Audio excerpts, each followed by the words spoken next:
காவேரி மருத்துவமனை நடத்தும் புற்றுநோய் விழிப்புணர்வு மாரத்தான் வரும் அக்டோபர் 5ஆம் தேதி திருச்சியில் நடக்க உள்ளது. விருப்பம் உள்ளவர்கள் தங்களுடைய பதிவை QR ஸ்கேன் மூலம் பதிவு செய்யலாம். அதிமுக இரட்டை இலை சின்னம் மற்றும் சட்ட விதிகள் திருத்தம் தொடர்பான 2 முக்கிய வழக்குகள் மீது சென்னை மற்றும் டெல்லி உயர்நீதிமன்றம் அதிரடி உத்தரவுகளை பிறப்பித்துள்ளது.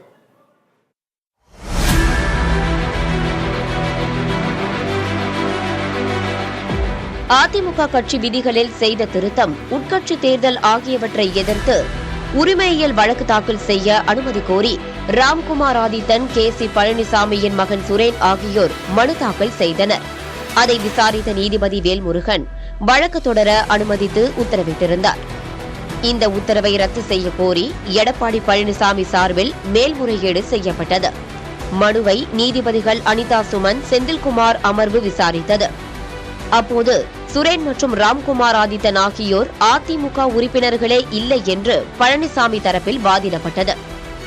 அதிமுக உறுப்பினர்கள்தான் என ஆதாரங்களுடன் நிரூபித்த பிறகே வழக்கு தொடர தனி நீதிபதி அனுமதித்ததாக சுரேன், ராம்குமார் ஆதித்தன் தரப்பில் தெரிவிக்கப்பட்டது. இருதரப்பு வாதங்களையும் கேட்ட நீதிபதிகள் சிவில் வழக்கு தொடர அனுமதியளித்த தனி நீதிபதியின் உத்தரவை ரத்து செய்தனர். அதே சமயம் அதிமுக இரட்டை இலை சின்ன விவகாரத்தில் நீதிமன்ற உத்தரவுகளுக்கு பிறகும் விரைந்து முடிவெடுக்காத தேர்தல் ஆணையத்திற்கு எதிராக புகழேந்தி டெல்லி உயர்நீதிமன்றத்தில் வழக்கு தொடர்ந்திருந்தார்.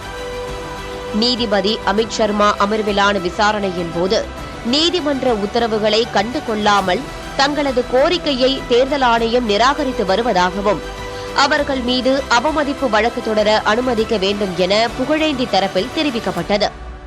இதனை பதிவு செய்து கொண்ட நீதிபதிகள் இந்த விவகாரத்தில் தலைமை தேர்தல் ஆணையம் பதிலளிக்க உத்தரவிட்டு வழக்கை 2026ஆம் ஆண்டு ஜனவரி 23ஆம் தேதிக்கு ஒத்திவைத்தார்.